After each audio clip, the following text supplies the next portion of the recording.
live 3 miles apart on the Lawrence Corridor in Chicago. It's semi-regular Wednesdays.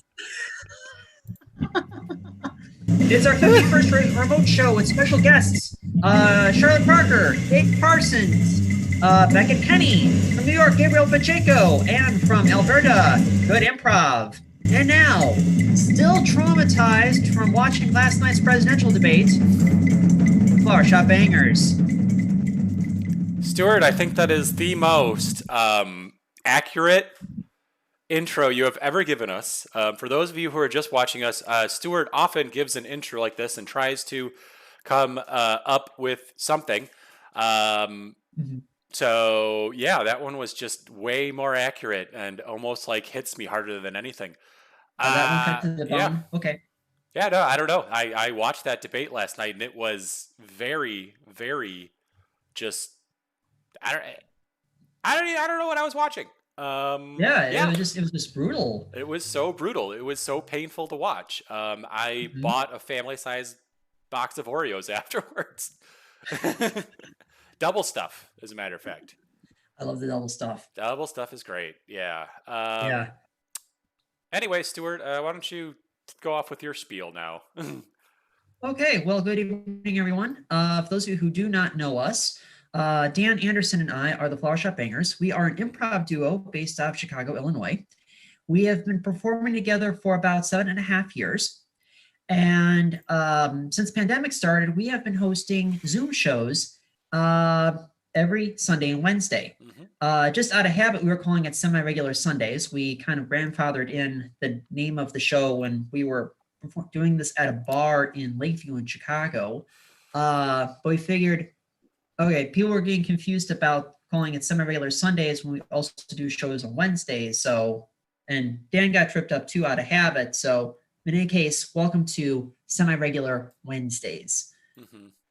Now, Dan, I'm not sure if you knew this, but today is National Podcast Day. Oh, is it?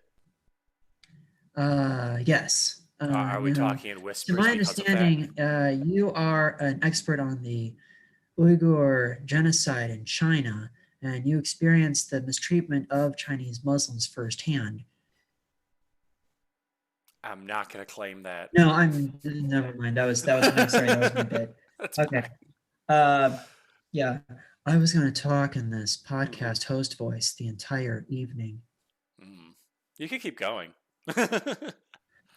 Okay, now, before we get to all of our performers tonight, my partner, Dan Anderson, has something that he would like to say regarding some of the small businesses that we're promoting in Chicago, plus some ongoing fundraisers. Is that correct, Dan? That is correct. So I thought I would give some, if you read in our description on either Facebook or YouTube or wherever you're watching, you will see that there are some things towards the bottom that we are promoting. First, there is a GoFundMe organized by the comedian Chris Redd. Chris Redd is trying to raise money to help the protesters who happen to contract COVID-19 while protesting for Black Lives Matter. You can give money to that. Secondly, there is the bar that Stuart and I usually host this show at. It is called Shakers on Clark. They are opening up again soon. I'm pretty sure. I think it's October 2nd, I want to say, is when bars and restaurants are opening up. But in the meantime, I imagine they're still opening up in limited capacity. So they are still trying to collect tips for their bar staff that probably won't be fully staffed for, the next several months still. Third, there is Bodi Shak. Bodi Shak is a gym that is right on Broadway in Uptown. It serves the Uptown community very well. It is a Black-owned business, and they also offer classes. They offer classes several times a week. Class sizes are limited due to the pandemic, though. So if you can't get into one, maybe you could, and you still want to support a business, a local business, maybe give some money to the GoFundMe that's in the description. Last and certainly not least, there is a little coffee shop called First Sip Cafe. It is in Asia on Argyle, right on Argyle Street in Chicago. I have a link in the description to get a gift cards for them there. I highly recommend them for their coffee and tea drinks. Finally, I would say that if any of this stuff does not pertain to you, would just go seek out your own local businesses and support them because they're the ones that are going to suffer at this time. Before I move on back to Stuart, I just thought I would say I usually save the shout outs for after the first interlude between comics, but I thought I'd just give a shout out. Jordan Romanowski just commented on our feed that it is her husband Mark's birthday. So happy birthday, Mark. Happy birthday, Mark. I hope you're enjoying the show.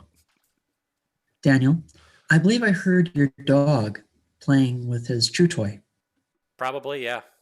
Okay, I heard something rattle and then something squeak. So I wanted to be absolutely certain that it was a chew toy. It was a chew Tell toy. me more about the psychology of dog toys. Well, they squeak, and I think that imitates the sound of a mouse or some small animal, and they're attracted to that because those are their natural predators when they were wolves or whatever they were before they were domesticated dogs. Fascinating. Yeah. Okay, I'm going to stop doing this podcast thing. It's also I also have a very bright light on my laptop, so. Shoot.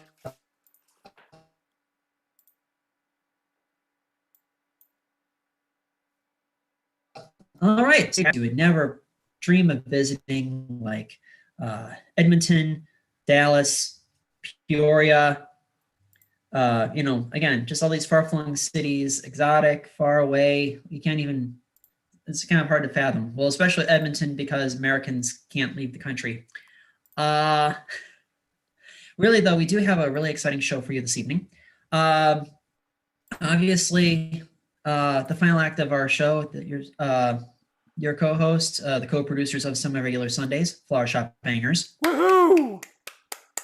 Immediately preceding the Bangers, we've got a Texas doubleheader. We have in Dallas, by way of Birmingham, England, comedian David Parsons. Immediately preceding David, we have another Texas-based comedian, Charlotte Parker. I feel like I'm the only one clapping. All good, all good. It's immediately preceding Charlotte, we have from Greenpoint, Brooklyn, Gabe Pacheco. Woo! Right before Gabe, Chicago by way of Central Illinois-based comic Beckett Kenny. Woo! And now leading us off, they're the one act in our show that we've previously had in our show. We first had them in our All Canada show over 3 months ago. It's crazy. I think it's been over 3 months since we last had this act in our show. They are pretty much the face of the Edmonton improv community. And yes, there is a thriving improv scene in Edmonton, Alberta. Please welcome back to our show, Good Improv.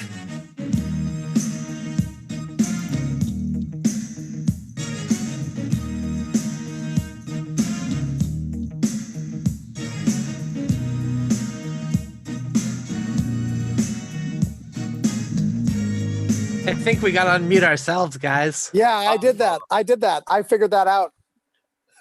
We're pretty smart at this tech stuff. So yeah, we sorted the tech out. Okay, yeah, we're Good Improv. Hope everybody out there is having a super nice day. We're gonna make up some comedy sketches for you, just kind of off the top of our heads. That's the plan. So, Justin, you got a book over there, right? I do got a book. I do have a book. Yes. Today's book is The Book of the Farm by Henry Stevens, all about farming. So I'll just start flipping and just say when. Okay. Stop. All right. All right. Cows, calving, and calves. Cows may be ascertained to be in calf between the 5th and 6th months of their gestation. A calf may be felt by thrusting the points of the fingers against the flank of the cow, when a hard lump will bound against the abdomen, and the feeling will be communicated to the fingers. Honey, honey. Yeah. Yes. Good, and good. The doctor's here as well. Sorry, I assumed you were talking to me when you said honey because we've No. had such a good relationship so far. As You're just a doctor. doctor. I had some questions about my upcoming pregnancy examination, I guess. Mhm. I was reading some of the pamphlets you gave us before we came in, and I guess I'm kind of concerned about the jamming of the fingers into my abdomen test. I guess that's kind of the one I'm most concerned about. Well, ma'am, how else are we to know there's a baby in there? I mean, it's medical science has not steered us wrong yet. I mean, I have to be sure that it is a baby, and the way I do that is by jamming my fingers into your abdomen. I mean, that's just the way we've always done it, miss. I mean, after I jam the fingers into the abdomen, I make sure the baby's moving. Then we'll get the birthing stool in the trough. Right. See, that's kind of another thing. The birthing stool and the trough. Yes. Standard hospital procedure. And don't worry about the pain because we have plenty of absinthe to dull that right out. A couple sips of that, and you'll be right as rain. It's modern medicine. It sounds more like kind of how you'd treat an animal on the farm, you know? I also, you're wearing a pair of overalls and a straw hat, I guess, is another kind of concern. You're chewing on one of those long hay wheat seeds, you know? I'll level with you, okay? This is kind of just my part-time gig. I'm a full-time farmer. But you know what? I assure you, I have birthed plenty of livestock, and the mechanics are essentially the same. So I have a lot of faith that this is going to go very, very well, and you have nothing to worry about. I'm going to go into the other room, and I'm going to start prepping the room for surgery. I got to get a lot of the hay out of there. I have to clean the floor. Trust me, you'll want me to hose down the floor. So yeah, I'll be right back. Okay. Hey, Doc. Oh, I know that you are a busy man. You're a real busy man. This hospital, doing a lot of births and things like that. And I wanted to let you know that I just managed to secure the barn, close all of the doors on the barn, but it was after the horses escaped. So unfortunately, we won't be doing any horse surgeries this afternoon. What? You secured the doors after they escaped? Yes, the barn is very secure. More secure than it's... You know that I never put horses in so we can perform our surgeries on them. I mean, now that they've escaped, it's kind of like shutting the barn door after the livestock has escaped, if I can use an analogy. I hear what you're saying. And I assure you, if we had horses in there at that moment, there's no way they'd get out. Not a chance. It'd be sealed up tighter than a submarine. Okay, now you're very sure about this. Are we going to be able to get the barn doors back open again? These seem to be... I'm glad you mentioned that. I never wanted what happened to happen again. So I made sure that those doors are welded shut. They're very, very closed. Very, very closed. So if a horse even thinks about escaping, a horse could be in there for months, planning and plotting and trotting and trying to figure out the weaknesses of the barn door, and it would never solve that puzzle. So the barn, with no horses in it, sealed up tight, never to be opened again. Now sealed up tight. Oh, well. Terrible what happened before. You mean the horses escaping before you managed to shut the barn door? Yeah, that part. But I don't like to focus on that part. I like to focus on what we've come up with. Sealed tight barn doors. Well, you know what? I like your attitude. I like that positivity. That's why you're a credit to our organization, and that's why I'm. You know what? I'm promoting you to head barn security guy. Head of barn security? Yep. Head of barn security. That's you now, my friend. Oh, my goodness. Well, I'm so excited I got to go out and celebrate. Excuse me, Doc. I'll just go find some horses. Hey, Fred, I don't want to cast aspersions here, but you and I have been kind of robbing barns together for a long time. And I just got to come clean with you here. I heard some pretty nasty rumors about you. Okay. They say you're running barn security now. Look, I know what you mean. It's like I'm in there, I'm the inside man, but I got so deep inside that now I'm the head of the whole thing that we've been fighting against. So you're not rustling anymore. I'm in a great position to wrestle. I'm head of security. I know all the ins and outs of the place. We've been robbing a lot of barns, but now that I have all this responsibility, I just feel like I should probably do my job, Your job used to be taking other people's livestock away, selling it down at the black market, collecting the profits, buying cool hats and stuff like that. That's what your job used to be.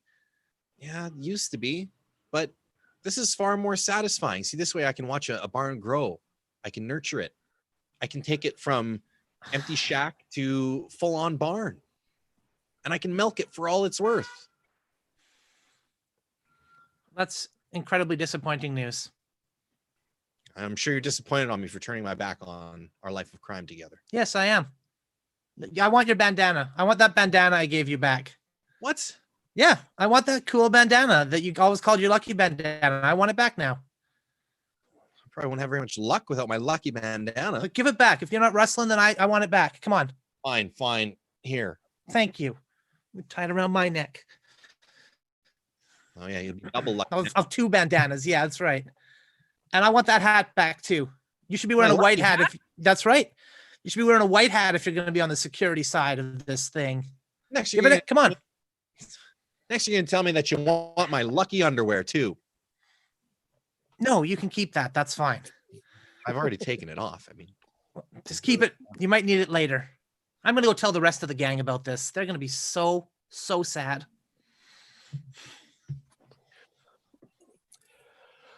Johnson, thank you for coming to see me. I've been going over the books, and I have noticed in your sector that rustling has dropped considerably. Oh, has it? Yes, in this quarter. You might want to. That can't be. I've been rustling more than ever. A lot less rustling. There's still been some caterwauling and some loud behavior, some whooping and yelling, but not so much wrestling. There was a stampeding.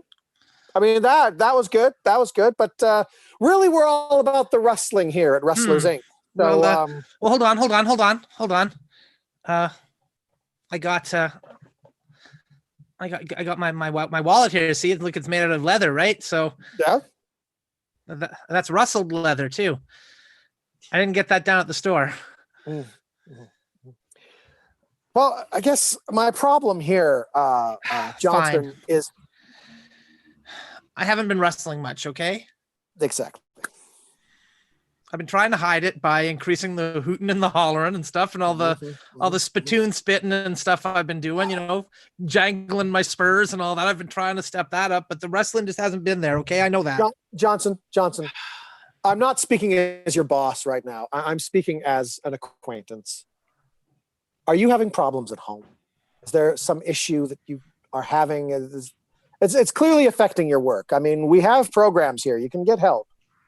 Well, I don't know. I guess I've been an alcoholic for many, many years. Well, that's an asset. Kind of solved every problem that I have with violence. I mean, those are assets. You're describing the resume of someone who is an ideal wrestler, right? Right. I thought the programs would help me with those sort of things. No. If anything, they'd make you drink more. Oh.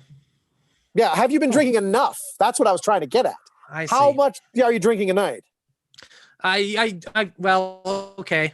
I'm down to only 2X moonshine. Okay. I've dropped from 3X to 2X. I think that's your problem. We need to get that third X back, Johnson. I think we can do it if we work together. I think we can reach our goals, get that third X back on that moonshine, and really, really get wrestling out there, make this company proud. Maybe a cooler cowboy name would help too, because calling myself Johnson doesn't really do much for me. Well, should be like Black Bart or I was meaning Jimmy the Devil or something like that. I meant to ask you about that when you handed in your resume. I was going to say Herbert Johnson, not really a cowboy name, but You seem so enthusiastic, and I want that young go-getter back. So you know what? I am going to rename you. I am going to take this down to filing, and we are going to change your name to Get me on the path to recovery here. yeah, Stinky Joe. How about that? Perfect. Stinky Joe. Perfect. Good old Stinky Joe. I'm going to take Perfect. this downstairs right now. Oh, don't worry, Last Mr. scene. A lot of people get lost on their way to filing and wind up at this hotel, but we have your Yeah. stay all arranged for you. Now, I just want to make sure we've got everything right for your room. Thank you. I don't know what happened. I was down to filing, and I just got all turned around. It's okay. It's okay. You pop in. You have a lovely stay at our hotel here. Now, according to some notes we received, you have pre-ordered a lot of movies, and I just want to let you know that some of them are unavailable. What? Unfortunately. What do you mean? Moving Over Miami. It's no longer classic? available. It is a classic. It's a classic film. Quite frankly, I think it's a classic. You think it's a classic.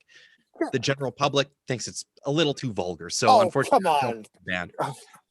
Banned. Utters in Utah also removed from our list. Oh, In fact, what? most of the cow pornography has been removed from our list. I'm very sorry to have to tell you this. What about Rawback Rider 7? Let me just check here.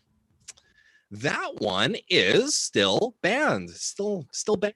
Oh, God, that's where they really hit their stride in the series, Rawback Rider 7. I mean, they wrapped up all the loose ends from Rawback Riders 5 and 6, and I do steam full ahead to Rawback Rider 8. I do have Rawback Rider 9, which features zero pornography, but it did win a daytime Emmy.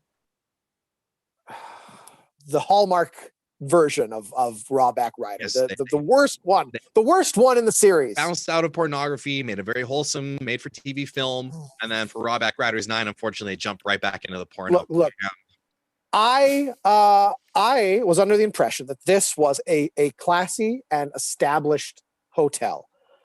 And I want one thing out of a classy and established hotel: to be able to see the cowboy-themed porn that I like to watch. Okay? That's what I expect out of a hotel. That's what I get at the Ritz. That's what I get at the Waldorf Astoria. Mm-hmm. So I can provide you a VHS copy of Young Guns. It's not quite pornography, but it does feature a young Kiefer Sutherland, as well as is that the one where 80s actors. Is that the one where you see his butt when he comes out of the bath there? I believe there For a is bit? a half a butt shot in that film. All right, I will take it, and I will masturbate to this. But I just want it on record that I'm not happy about it. Understood. Good day to you, sir. And scene. Okay, let's stop it right there. Thanks very much for watching us make up stupid stuff. Hope you guys all have a great day. Enjoy. Good improv, everyone. And thank you for bringing up Rawback Riders number 9. I hope it answers all the unresolved questions from Rawback Riders number 8. It does. No it kidding. does. Okay. I recommend it. Okay. I have a tendency to get lost in the narrative when I watch the Rawback Riders series. It's very dense and complex, and there's a lot of very lyrical wordplay as well. So much. Anyway, so as Dan had alluded to at the very beginning of the show, our Dan, not Canada Dan, we check in between each set with our audience. This is basically how we do crowd work in the year 2020. We check to see if anyone has any is looking for a shout out, or if they have any questions, comments, maybe like a good recipe, maybe some hair tips. Dan A, do you have is there anything in tonight? Yeah, I thought I'd give a couple shout outs. One is to Christina Reese, and the other is to Jordan Mirabella Romanowski. And let's just give a second shout out to her husband, Mark, because he's also watching it as well at home. Thank you all for watching. If you are watching at home, because I see that there are other people based on the numbers, just either comment on our feed or like the page, and we'll be sure to give you one during the next during the next little interlude in between comics. Also, if you are part of an improv team, or you are a performer that's looking to do Zoom shows, Dan A and I are booking for late October. Just by quickly mention that. If anyone from in our Edmonton crew knows anyone, we are open to suggestions and recommendations. So one small piece of business before we get to our next act. So this was something else that Dan had alluded to before our first act. When Dan Anderson and I moved our barprov show to Shakers in July 2018, we began a campaign to save Chicago barprov. So if unfamiliar, there used to be barprov shows or bar improv shows all over the north side of the city, mostly along the Belmont and Clark corridors. We cut our teeth at Underground Lounge, but there used to be shows at like AJ Hudson's, Crocodile Lounge, Mullins, the Horseshoe, just various bars around the north side of the city, mostly in the vicinity of Wrigley Field. And they were probably at their peak around 2012, 2013. And one by one, these shows started getting canceled, or these bars started going out of business, or people just moved in a completely different direction. So Dan and I kind of put it on ourselves to be the tent poles for Chicago Barprov. In fact, at the time that the bars shut down in Chicago 6.5 months ago, we may have been the last Barprov show in the city. Maybe. It's very possible. There may have been one other. But in any case, we want to keep that barprov tradition alive. And the thing about barprov is that it's more inclusive than it implies. It's not just improv, it's stand-up comedy, it's solo sketch, it's basically just free comedy in a bar. And as an incentive for our Save Chicago Barprov campaign, we have set up this improv tip jar. Now, there is, in fact, cash inside this tip jar. I am not expecting anyone to walk up to my third-story apartment in Ravenswood Manor and throw money into this jar. And Dan is not expecting anyone to walk up to his third-story walk-up in Uptown and throw money at his apartment or anything like that. So we are encouraging you to donate to the Venmos above. That's my Venmo and Dan's Venmo.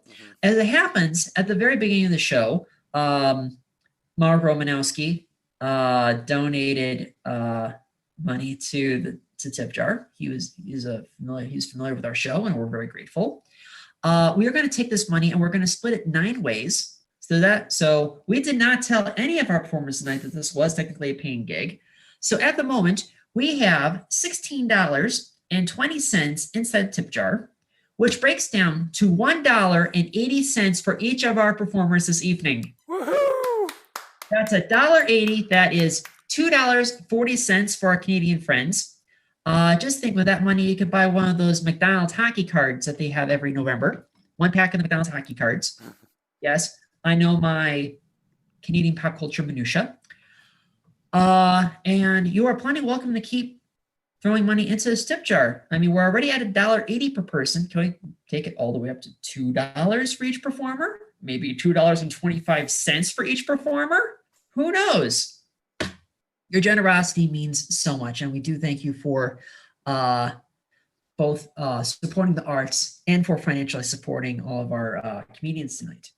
Without further ado, our next comedian is originally from Peoria, Illinois, a city that I'm more than familiar with. We last had this comic in a theme show we did in November 2019 called Those Who Serve and Those Who Also Served. All the comics that were in that show were either military veterans or worked in the hospitality industry. Without further ado, please welcome back to our show, Beckett Kenny.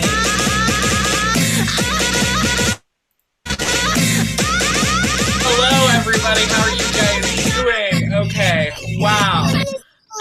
I am gay. Okay, everyone is shocked. No one knows what to do. I can see you through your little computer screens. That's right. Yes, we can see you.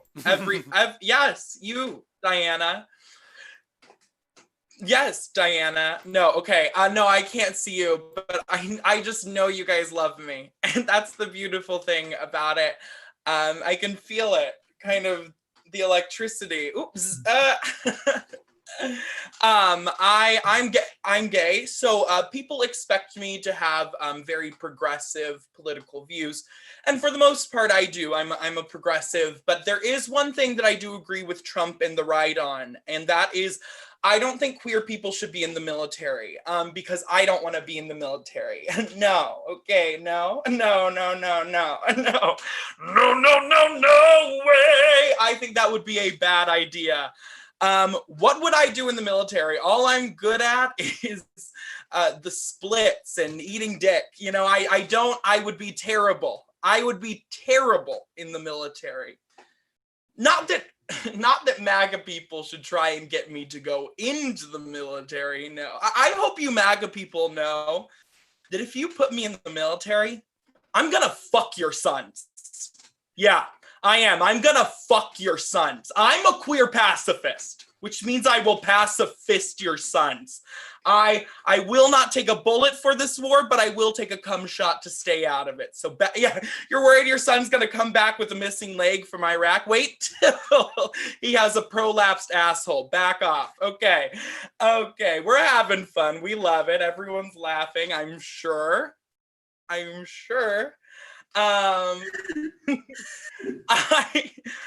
not that I and listen, I don't want people to, I hate Mike Pence and Donald Trump. I hate Mike Pence, somebody who believes in conversion therapy still today, that like gay men like should go into conversion therapy and like watch gay porn and then get electrocuted. How fucked up is that? Now those people, they have to live with this trauma. They gotta stick their finger in a light socket to come. You know, that's fucked up. That's really fucked up. I hope this wasn't a clean show.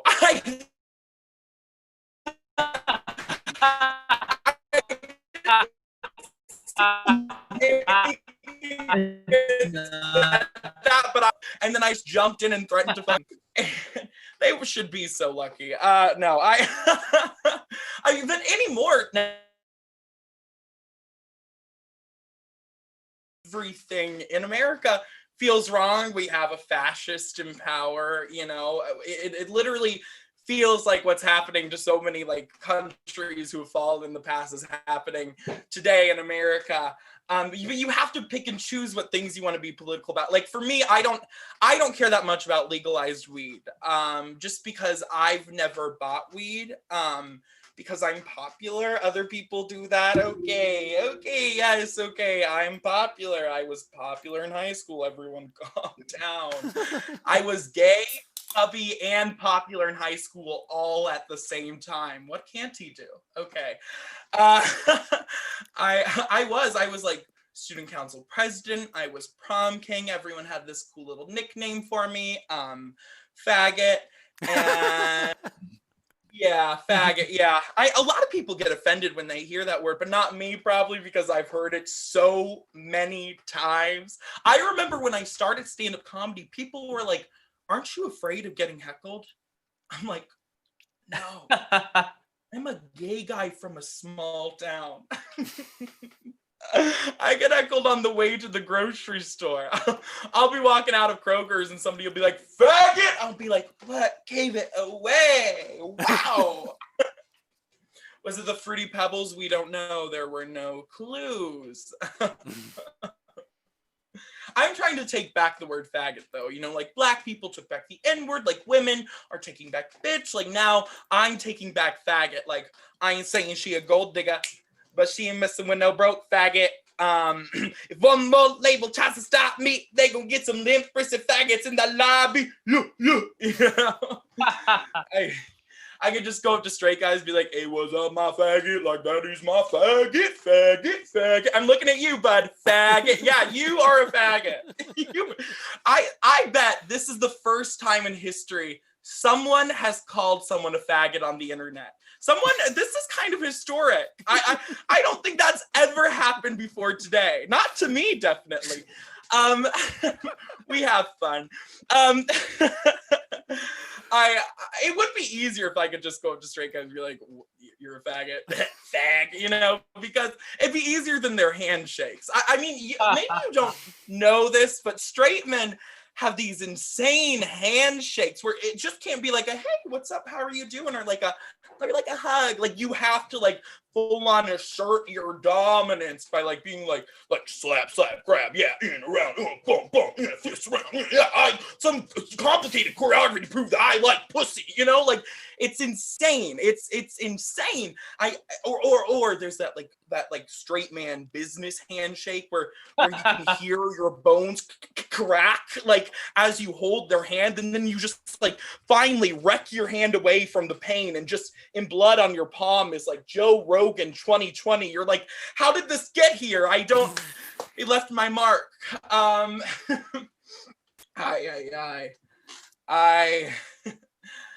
It's been a while time. I've been back in my hometown, which is great. I think every 21-year-old gay man's dream is to move back in with his parents in his small town. And you know, dreams really do come true. A dream is a wish your heart makes. I have been glad that I've been able to reconnect with my dogs, although I've kind of had to recently reassess my relationship with my dogs because I'm afraid I'm raising my Yorkie Winnie to kind of be a monster. I think my dog would be a serial killer in the small animal community. And I'm concerned. I'm concerned now. If I raise a child, I'll be raising the next Ted Bundy. Do you know? I can't. The other day, she chased a squirrel up to the top of our house. That she ran, and then she just kept barking at the squirrel. And the squirrel all of a sudden like looked down and was like started making these like yipping like barking noises, like teasing my dog. And then I got mad.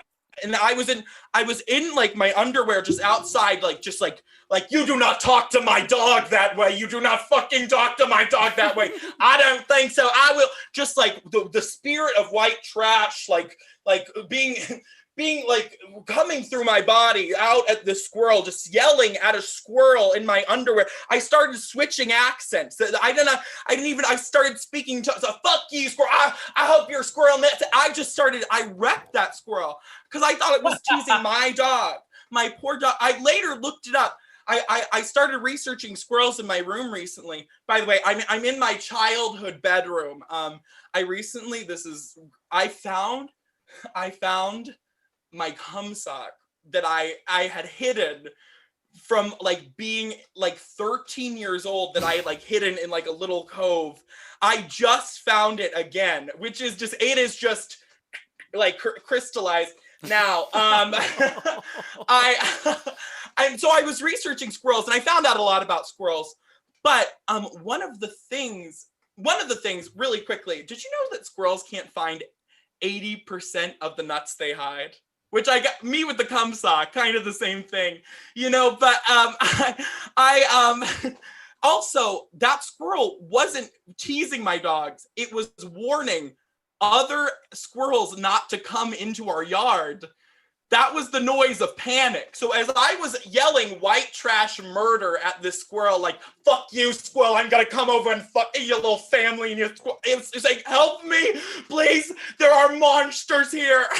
It was begging for help and I enabled it. I'm finding out that my dog is Joffrey from Game of Thrones. That it'll do anything to viciously murder baby bunnies and squirrels, and I've had to come to terms with that I'm the one who has to take care of the bodies. Maybe I'm the mother in the Duggar family. You know, I often think if I'd have been born just 40 years earlier, I could be Lindsey Graham. You know, I'll leave you guys with that. Thank you. Yeah. Beckett Kenny, everybody. Woo. Look at her, I misplaced the phone. Goodness. All right.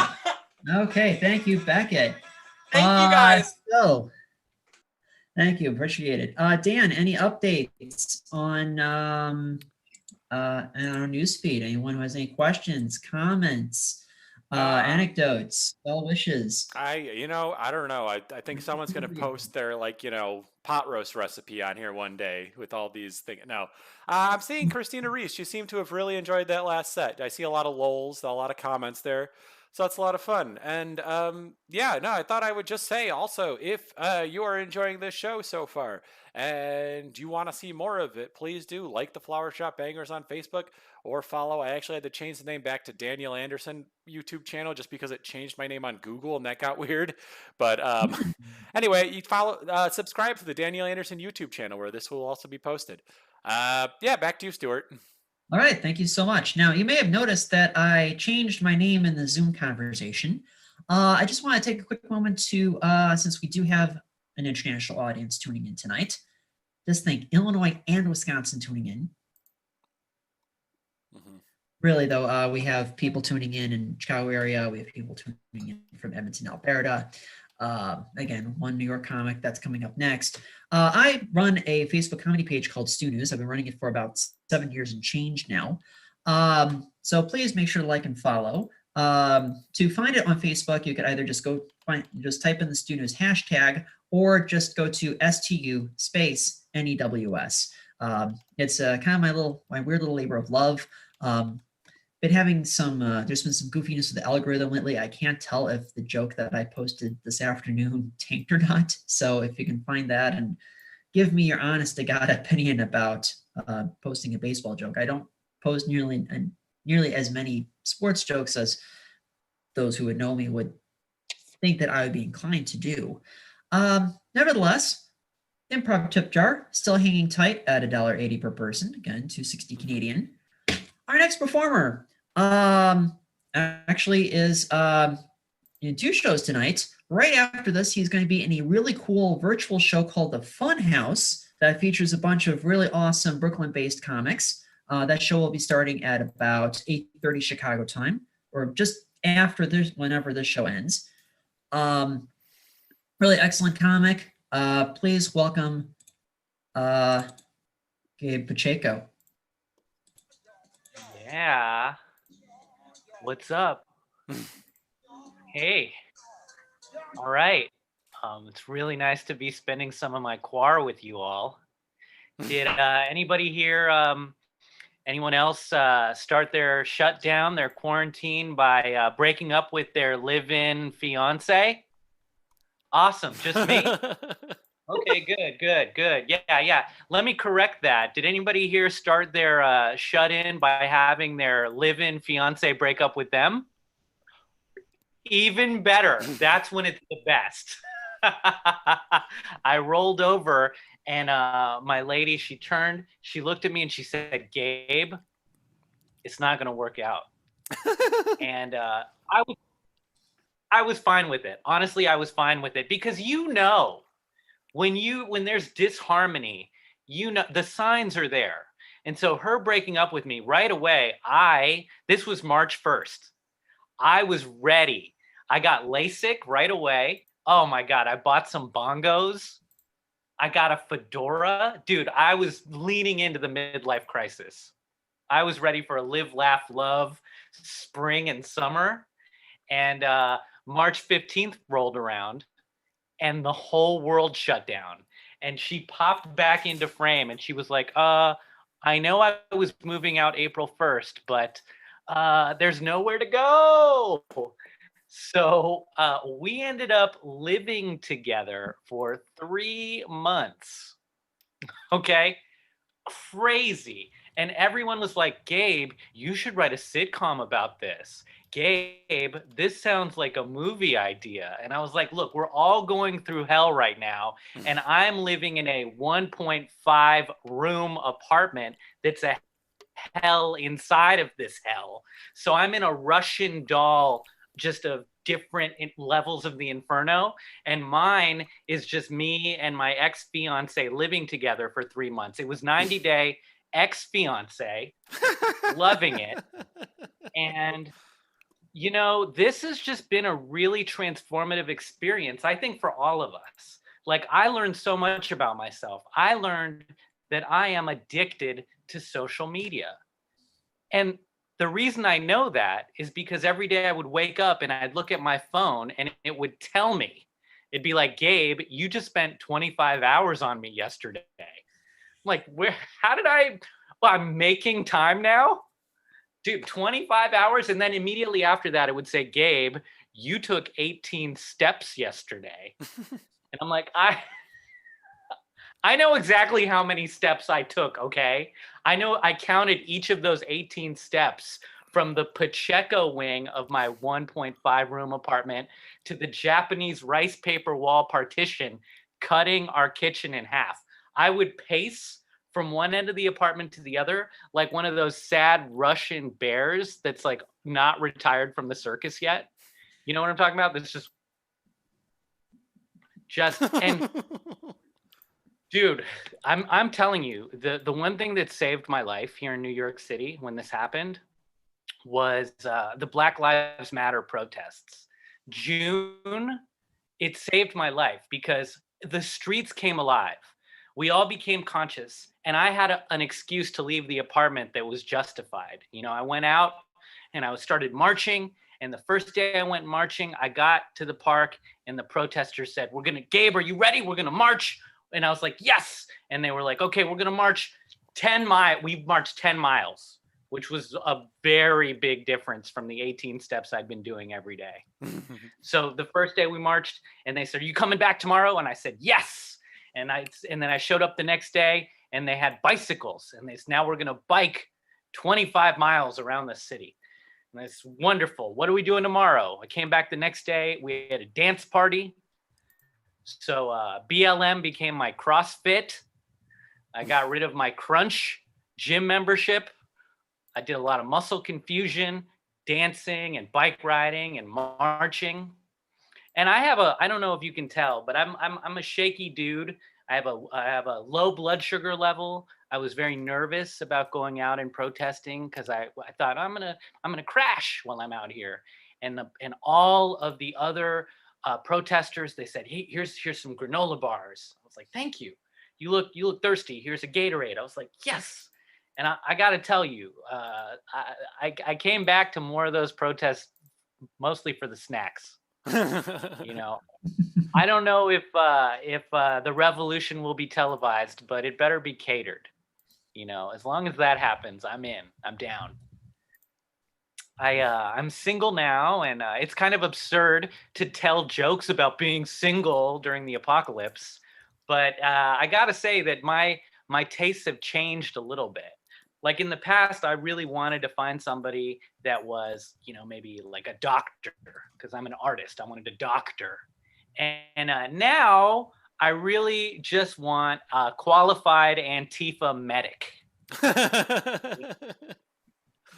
Like I'm checking ladies out from behind, but mostly to see what they've labeled on their book bag. Like, what provisions do you have? Ooh, Band-Aids? I'm into it. Neosporin? That's for daddy. I'll definitely take some Band-Aids. Yeah. So you want to? Yeah, I think we all need an Antifa medic during the apocalypse. I think one of the most interesting things about being shut in has been the Zoom high school reunion. Anybody else have a Zoom high school reunion? Woo! What a great time to see a bunch of people my age with no hair and lots of children crawling all over them. It made me really appreciate all of my life decisions up to this point. But the most important one has been wearing a condom. Loved it. I'm so happy I'm not shut in with children right now. And I love kids. I think they're great, but I don't think I'd be qualified to handle one in this 1.5 room apartment I'm in. I think that the ship has sailed for me having kids, right? I think it has. I think I should have had kids at 16. I think we all should have had kids at 16. The best. Dude, if I'd had kids at 16, my parents would have taken care of it. You know what I mean?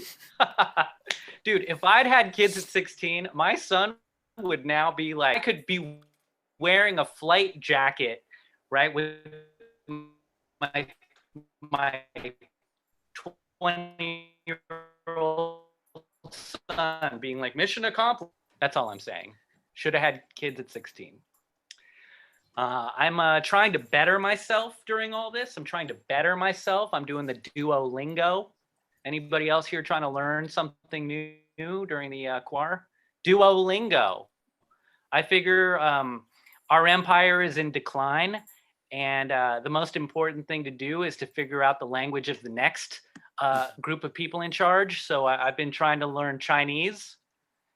And but I am the product of the American education system, so it's not going to happen. I'm settling for Spanish, and I figure if we do get a vaccine, it's going to come from Cuba.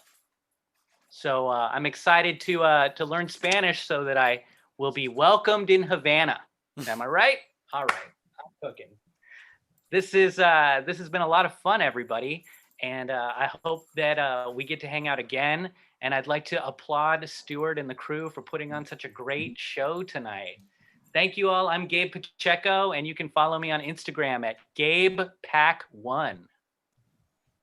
Gabe Pacheco, everybody. And again, you can check out Gabe at the Funhouse. It's a virtual comedy show based out of Brooklyn, starting in about 40 minutes. But please stick around for this show. This will, still We'll be be done going by until then, probably. 9:30 New York time. Yeah. So don't cut out early. We still have some incredible comedy coming up. So Dan, any updates?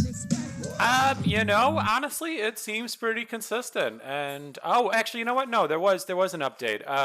Thought I'd give a shout out to Marjorie Preston. Thank you for liking the video and thank you for watching. Yep. Oh, also the Funhouse show is streaming on Instagram at Funhouse Comedy. Mm-hmm. And I'd like to mention when I was promoting Stu News, the actual Stu News website, which is facebook.com/Stu News. Thank you again for everyone who is tuning in right now. If you have missed any part of the show so far tonight, this show will be archived on the Flower Shop Bangers Facebook page. That's facebook.com/Flower Shop Bangers.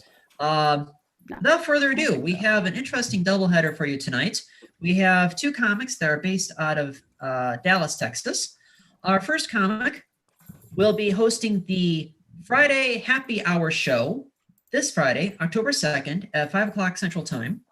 And we'll be opening for Steve Hofstetter at the Plano Comedy Festival on Saturday, October 3rd at 9 Central. It is a pleasure to have in our show, Charlotte Parker. What's up, everybody? Can y'all hear me? Yes. Yeah. Awesome. I'm talking over my own intro music. Dang it. Okay. I've already messed up. I'm so sorry. All right. Hi. A little bit about me, just to introduce myself to y'all. People usually assume when they see me that I'm Irish, Catholic, and straight, when I'm actually Jewish, queer, and depressed.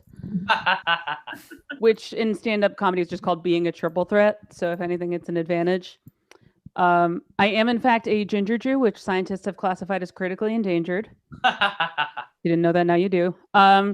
I've been writing a lot more blue material during the quarantine, which for anyone watching who doesn't know, that's blue material is stuff that's not family friendly.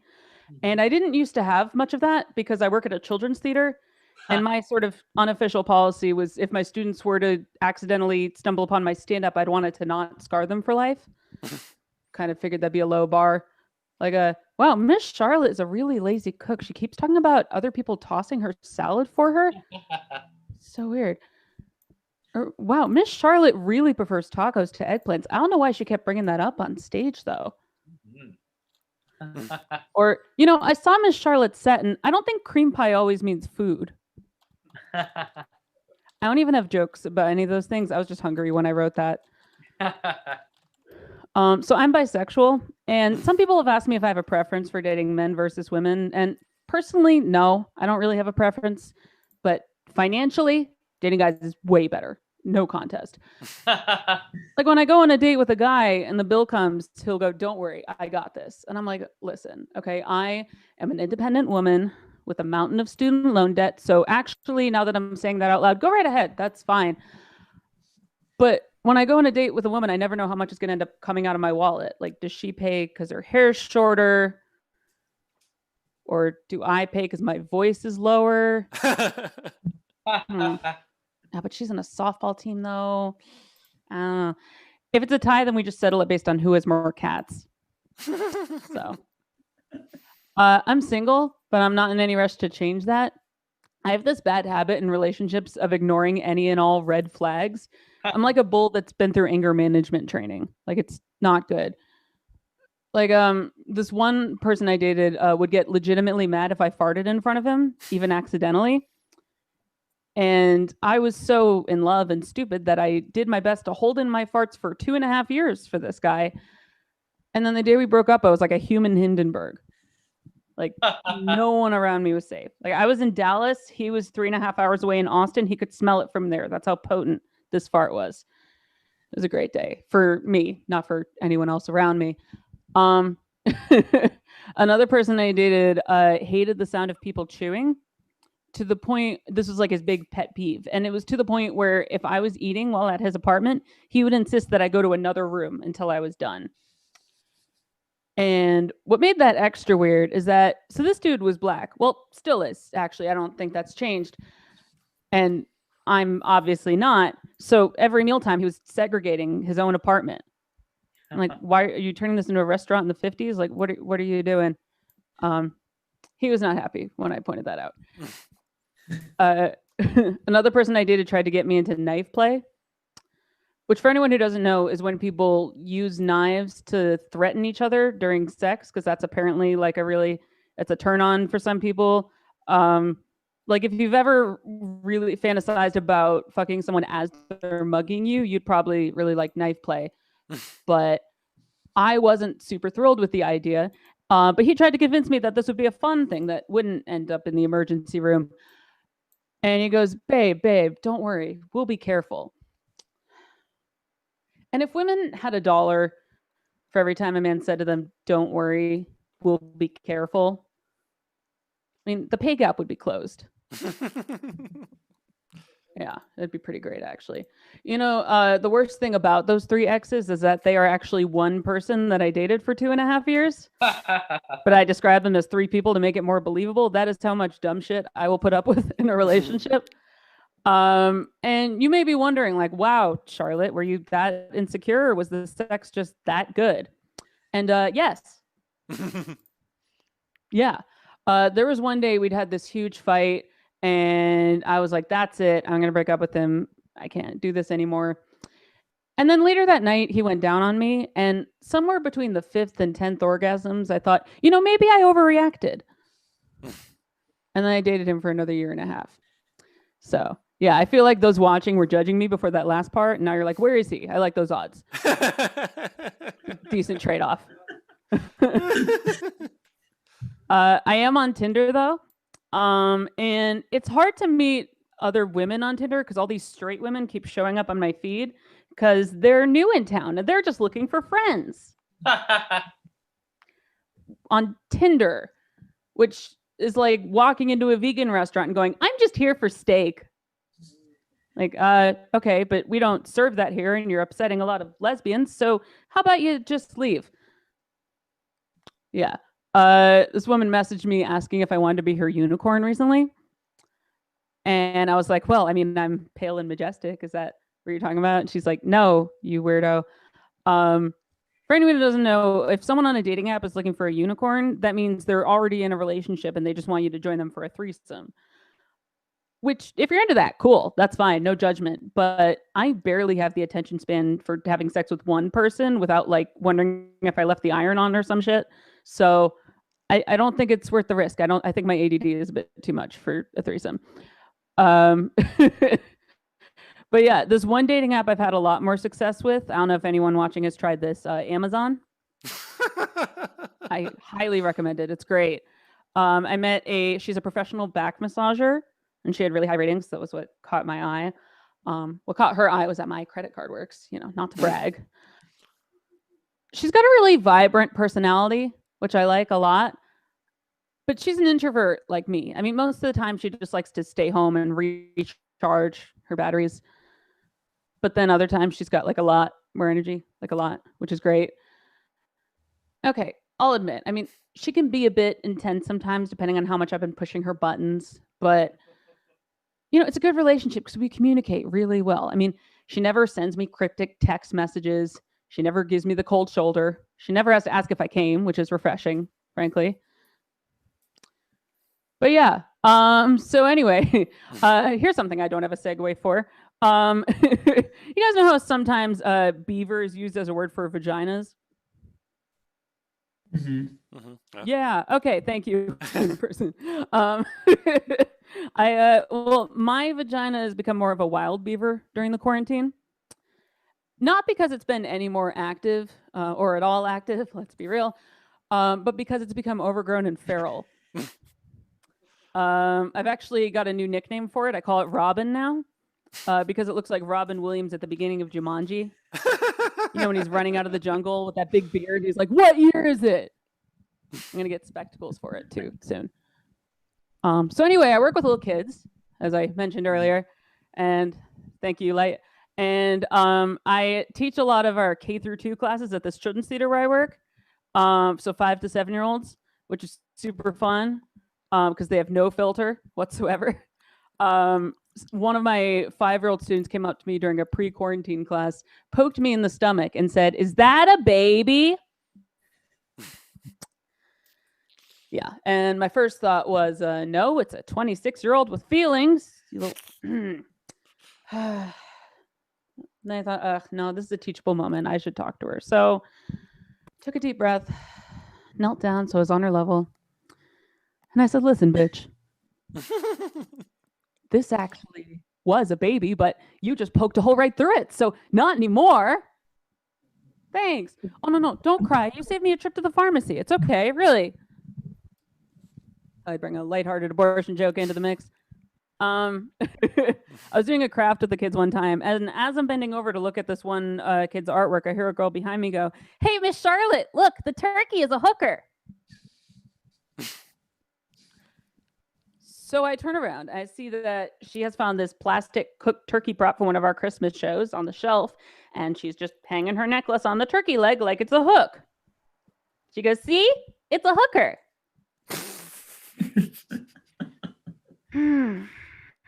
So, like a good teacher, I explained that the proper term is escort.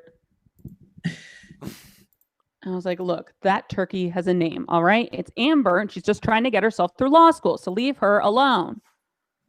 Also, give her any singles if you have any." I'm going to end on this. Beginning of one of my classes, I was going over the rules, and we got to rule number 3, keep your hands and feet to yourself. And so I turn to the kids. I say, "What does that mean?" Immediately, this girl raises her hand and she goes, "No kicking people in the vagina." Like, well, yeah. I mean, I was going to say no kicking like in general because I kind of thought that was a given. But yeah, also don't do that.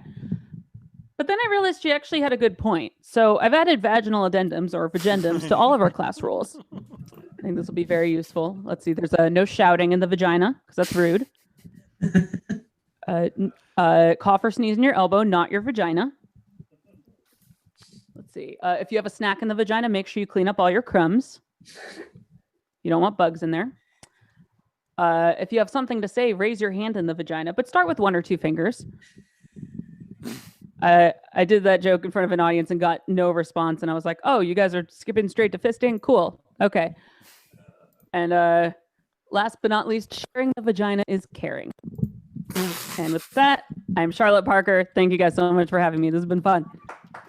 Charlotte Parker, everyone. All right, thank you. Just a quick question for Charlotte. Is that all of your Doctor Who stuff, or is that Dave? No, it's David's. That's David's. Oh, I'm okay. the same, but with Harry Potter stuff. That is an impressive degree of Whovian. What's the word I'm looking for? Photos and Memorabilia. props and You've got a memorabilia. very That's extensive what I'm looking collection. for. Yeah, it's Memorabilia. impressive. The words were escaping me at the moment. Yeah. Dan, any updates? Sure, I thought I'd give a shout out to Mitch Kessler, who Stuart and I play with at Hey, One Group Mitch. Mind. Hey, Mitch, how's it going? Yeah, my neighbor Mitch. Uh-huh. Yeah, we're pretty much worldwide now. I mean, we've got Leland and Whipple here, and Eastwood and Kedzie. I mean, my goodness, that's pretty much the entire Chicago area we're encompassing here. Oh, of course. And of course, Dan is somewhere around Lawrence. Lawrence and Sheridan. Just a quick promotion of future shows. Now, as I mentioned leading off, we do this show every Sunday and Wednesday, in spite of the name. We do semi-regular Sundays and semi-regular Wednesdays. When we come back on Sunday, October 4th, 4 days from now, our special guests will be comedian Vic Pandaya and Andrew Bercastro, plus New York-based comic L.A. Kramenthal, and improv from DeLorean. We haven't seen DeLorean in a while, so we're really looking forward to that. And again, if you've missed any part of the show so far, you are welcome to watch this when it's archived on the Flower Shop Bangers Facebook page sometime after 8:30 this evening. Without further ado, our next comedian is originally from Birmingham, England, but is presently based in Central Texas. He will be hosting the kickoff show of the Plano Comedy Festival tomorrow night at 7 o'clock Central Time. It is a pleasure to have in our show, Dave Parsons. Hey, thank you, Stuart, for a wonderful introduction. Give it up one more time for Charlotte Parker. Isn't she great? Indeed. Yes. Woo. Okay, I'm 6'8", and the first thing that people generally notice about me is that I'm very tall. Okay, yes, I'm fat also, but I prefer to focus on the metric that doesn't cause diabetes, heart disease, general social disapproval, crushed lawn chairs, scared looks when I head to the buffet line, desperation if I head towards the middle seat on an airplane, or questions from small children about whether I have a baby in my tummy. But don't get me wrong, obesity is no laughing matter. I went to see a dietitian just the other day, and she said she was very concerned about my body mass index. She showed me on a chart, and I left feeling very despondent because I've no idea how I'm going to gain 3 feet in height. So I'm from England originally, and although both of my countries speak a language they call English, words in America sometimes have different meanings, and this can cause some serious confusion. In America, the word fanny is slang for buttocks. In England, a fanny is a vagina. So you can imagine my confusion when an American friend said, "Gee, I went on a long bike ride yesterday and my fanny's still sore." How the hell were you sitting on the saddle, lady? Does my fanny look big in these pants? Well, there's a little camel. No, you look great, honey. I know parenting's different these days, but when I misbehaved as a little girl, my daddy would spank my fanny hard. What the fuck did you just say? Staying on the subject of genitals, in England, beavers aren't remotely sexual. In fact, the youngest Girl Scouts are called Beaver Scouts and are led by a grey beaver. Please, sir, would you like to buy some beaver cookies? Not really, no. I'm working real hard to get my Beaver Explorer badge. That's lovely. In England, rubbers are used to erase pencil marks. Not here, which explains the strange look I got when, before a test in college, I told an American classmate that I didn't have a rubber and asked if she had a spare I could borrow. What? I said, I'm just trying to prevent myself from making a mistake I'll pay for later. Well, I didn't get a rubber, and she sat as far away from me as she could. And as I feared, the need arose during the test, and I just had to rub one out as best as I could. In England, my favorite dessert has a very strange name. To the English, a spotted dick is a delicious raisin cake served warm. To Americans, a spotted dick is an excellent reason to see your physician immediately. In either event, it's way better if you slather it with cream. And my favorite part of any English family gathering is chowing down on my Uncle John's spotted dick. The American use of the word spunk makes me positively nauseous. In America, spunk is courage and determination. In England, spunk is slang for semen. And I have a friend who always describes her 14-year-old daughter as full of spunk. Oh, God, I hope not.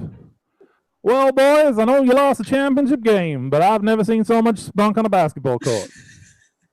I'm doing so well at Beaver Scouts, My troop leader says I'm the spunkiest beaver she's ever seen, and she's seen a lot of beavers.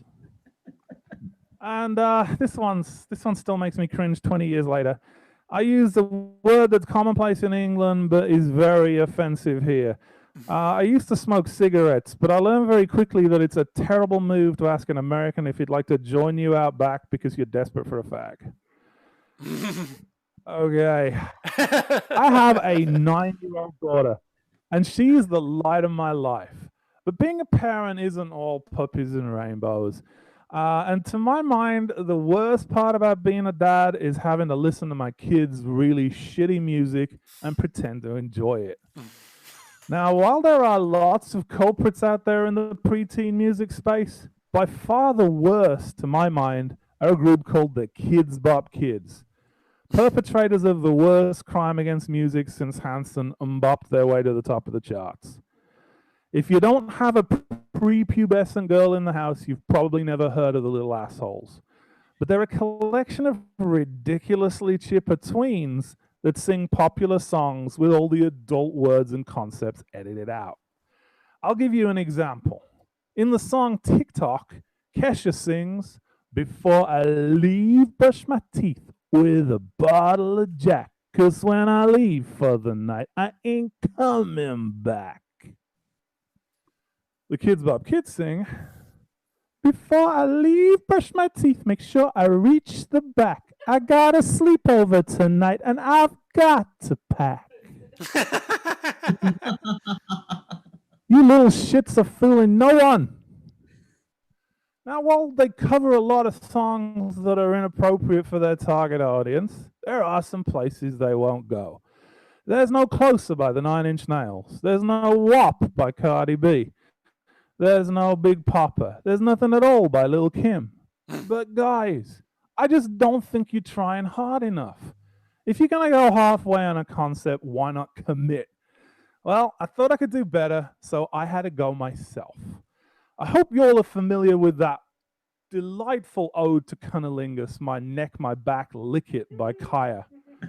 You know, the one that goes, "All you ladies pop your pussy like this"? Well, our kids bopped it.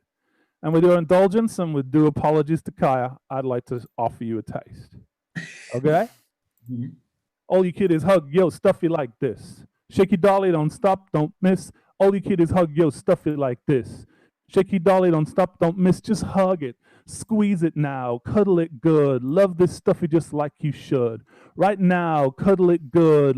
Love this stuffy just like you should. My mom, my dad, find my stuffy and make my snack. My mom, my dad, find my stuffy and make my snack. Catchy? Maybe I'll send it to the Kids Boppers. Or maybe I'll end it all if I have to listen to tweens sing Uptown Funk again. Okay. One of my worst habits, according to my wife, is using pop culture references in everyday conversation. And I'm trying to do it less because she just doesn't get them. And I'm spending a lot of time with her now that I'm working from home during the lockdown. The other day, she walked in from the porch with a package, and I looked at her and I said, "What's in the box? What's in the fucking box?" She looked at me and said, "It's from Amazon. It's addressed to you. You'll find out when you open it. Now, don't be so rude." The other day when we were kind of getting cuddly, she looked at me and she said, "I love you." And in my best Han Solo voice, I looked back and I said, "I know." That did not go down well. And this one got me sleeping on the couch for the night. She was stepping out of the shower and going through her post-shower routine. And I looked at her and said, "It rubs the lotion on its skin, or else it gets the hose again." So I'm stopping doing pop culture references now. Okay, I'm going to end on this. Hate to get political on you, but that debate last night was just a raging dumpster fire. I see the light. And I'm just so depressed at the state of politics in 2020. You've got a president that half the country hates and seems to be actively trying to kill us. You've got Joe Biden on the other side, and he just doesn't seem to be quite there. And I think that we deserve better. And I believe that America is ready for the first female president. Who's with me? Woo! I got the perfect candidate for you. Meghan Markle's a free agent. Now, just think about it. If you put put her in the White House, we'd have a duchess as president, and the first gentleman would be a prince. Talk about classing up the joint. Or we could even go the whole way and rip up the Declaration of Independence and ask Her Majesty the Queen if she'd be willing to take us back.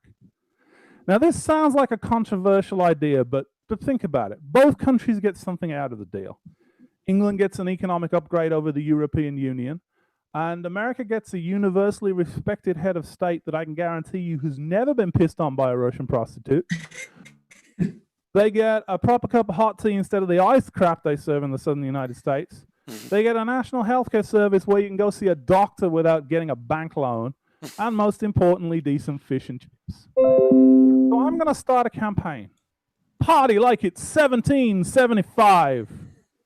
Bring back the letter U. Bowler hats, not MAGA hats. What do we want? Recolonization. When do we want it? Now.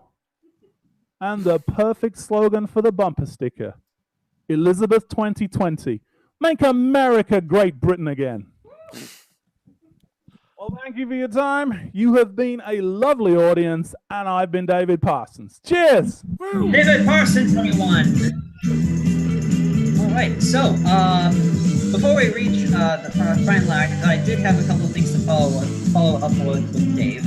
So, to my understanding, Dave you said you're 6'8"? I am 6'8". This is noteworthy for one particular reason, because you are the first act we've ever had in our show that is taller than Dan. That's true. Wow. Dan is 6'5". Yeah. Man. Yes. The plaque is in Hey, the shop. Charlotte, come over here for a bit of scale model. Look at this. Look at this. Yes. Yeah. David Parker with 5'4", Charlotte Parker? 5'5", yeah. 5'5", okay. And I'm a thoroughly average 5'8" and a fraction. Also, David is 6'8" and he's British, which means at some point he probably played Chewbacca.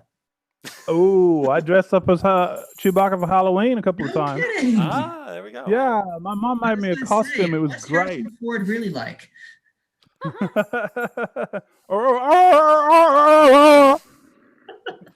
What is the name of the Wookiee language? I never understood what that was. I'm not sure either. It's just gargling with mouthwash in different tones. Yeah. I think, It's got a bad hairball down there somewhere. It's trying to get it out. Well, thank you, Dave. Thank you, Char. And best of luck to you at the Plano Comedy Festival starting tomorrow night. Thanks, so much guys. for having us. Okay. Thanks for having us on. Yes. And I have to be quick to note that even though I have what sounds like an Anglo-Saxon name, I'm actually half Polish. So Oh, go figure. nice. Whew, boy.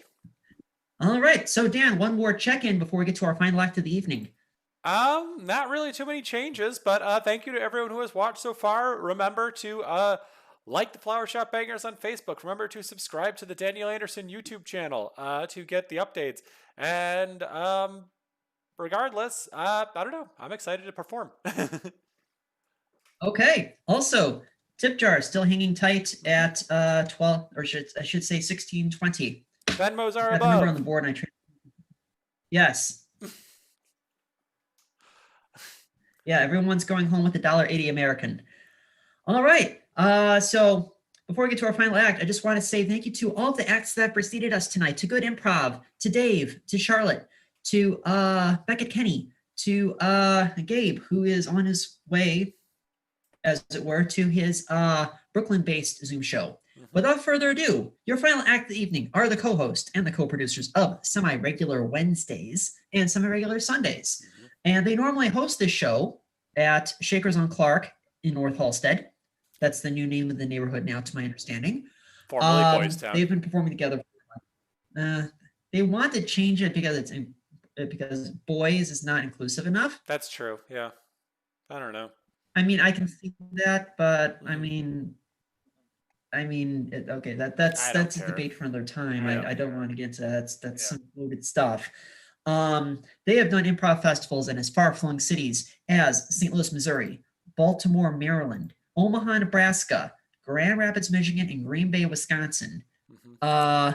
Please welcome to the stage, Flower Shop Bangers.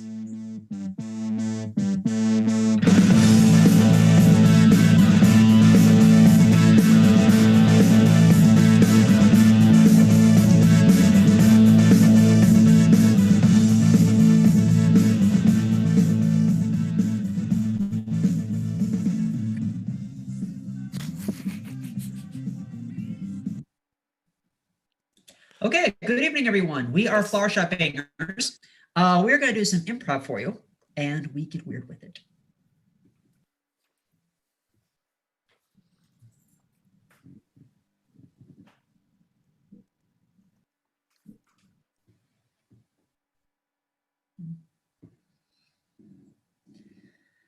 I'm assuming it's fixed.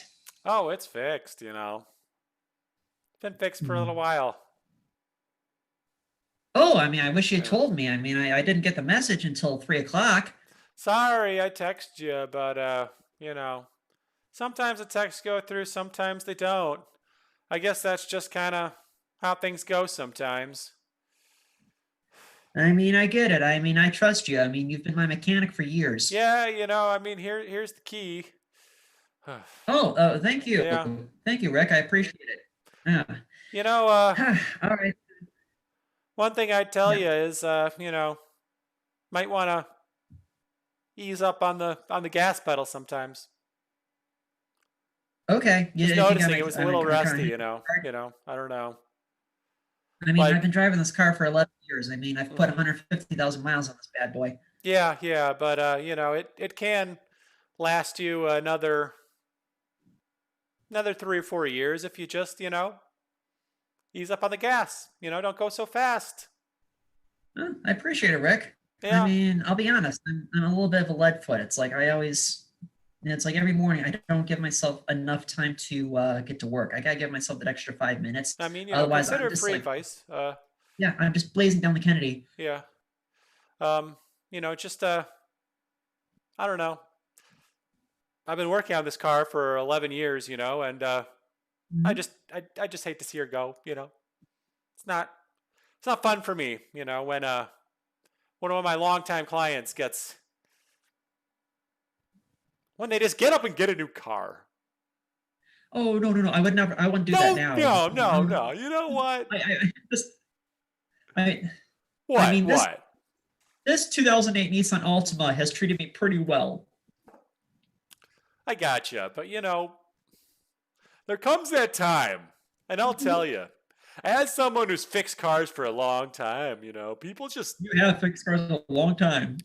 People just, take them to the dump. They put them down. They don't care, Anytime I see a Victory Auto Wreckers commercial on TV, I have to change the channel. It is just too triggering. It's too much. And you know what? Yeah. You know what? What's wrong with an 11-year-old car? Exactly. I mean, truth be told, you get a new engine, it's just as good as new. Exactly. I mean, I remember when you fixed the transmission back in 15. Yeah. I mean, that was a life-saving effort. I mean, I am indebted to you. I still am. I see it so many I'm times. still doing payment. Now I don't understand how people can just go to the dealership literally the day after their car gets junked and pick out a new one. Oh God, that's just so cruel. It's like I just can't look at it. Yeah. I would never do that. I assure you, I would never do that. And I appreciate that you're just as connected. Sorry.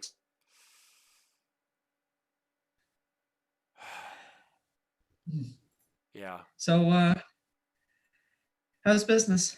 Business is good. I don't know. I don't mean to bring all these emotions out on you. I didn't nerve here. Mm-hmm. It's just, Yeah, I mean, no, I get it. I mean, you're passionate about fixing cars. Yeah. I mean, I can't.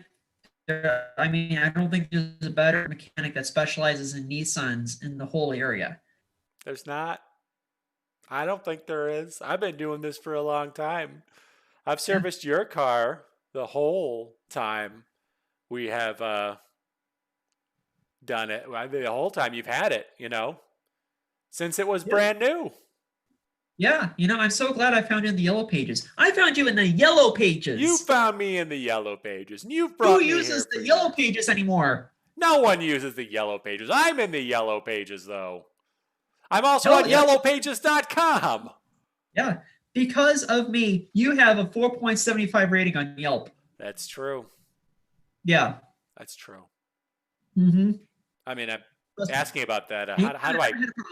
How do I get myself up to a 5? You gave me a 4.75. That's a little weird. I'm gonna be honest. No, I gave you the 5, but Oh. before that you were at a 4.6, and then with the Oh. averages and everything. Gotcha. Yeah, Well, no, appreciate you that. earned your 5 stars. You earned your 5 stars. Gotcha. Don't listen to the 3 stars and the 4 stars. No, You're doing an excellent job. You've got this. Thanks. Yeah. I mean, it's just, there are aspects of my job that are rewarding. Mm-hmm. I'll be honest. There are very much aspects of my job that are rewarding. I'm able to give cars new life, I'm able to fix their problems. I'm able to put them out into the world and, really, really see them thrive, But then there are those days, and sometimes when I can see it coming, it just gets the better of me. I understand. I mean, that car's driven you to the work sacrifice every you day. have to make. Yeah. That is damn right. I mean, I love this bad boy. Yeah. And it's the little touches too. That's where you got that 5-star rating. I mean, gotcha. you throw in like a cheap little scented tree and you put it on the mirror, and I appreciate that.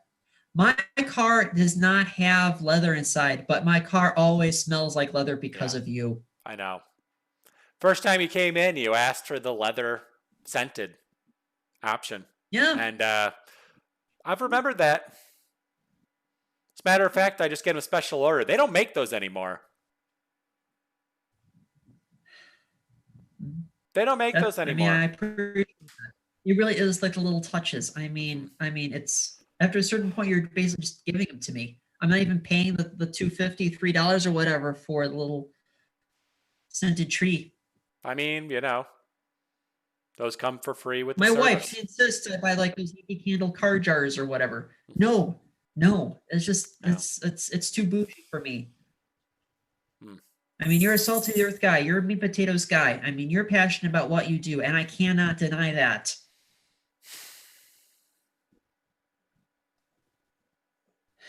I get it. Well, I really appreciate the praise, Mm-hmm.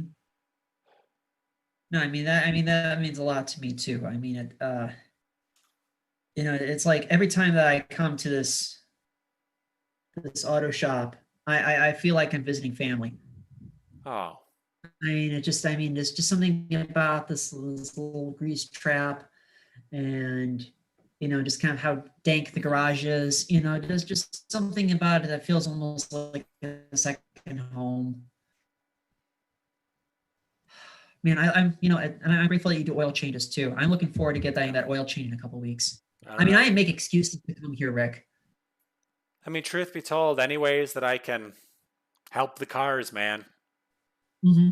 Any ways I can help the cars, that's what it's all about for me, Yeah, I mean, clearly, you make these cars your passion. All of these gently used Nissans, as far as the eye can see. It's amazing look that at them all. They're beautiful. I look at them all. They are. Yeah, they're beautiful. You look at them all? Oh. Yeah. For a second, I misheard you. I mean, you say this is like, family, a second home to you. Mm-hmm. For me, if this is a family, the Nissans are my children. Yep. Yeah. Did you think about sitting in the waiting room, reading a Time magazine from summer 2019? That was a good summer. Drinking coffee. Oh, yeah. Looking out the plexiglass windows where the tint doesn't even work anymore, so you have the sun straight in your face. Yeah. Yeah, that's kind of why I'm tilting my head like this. It's just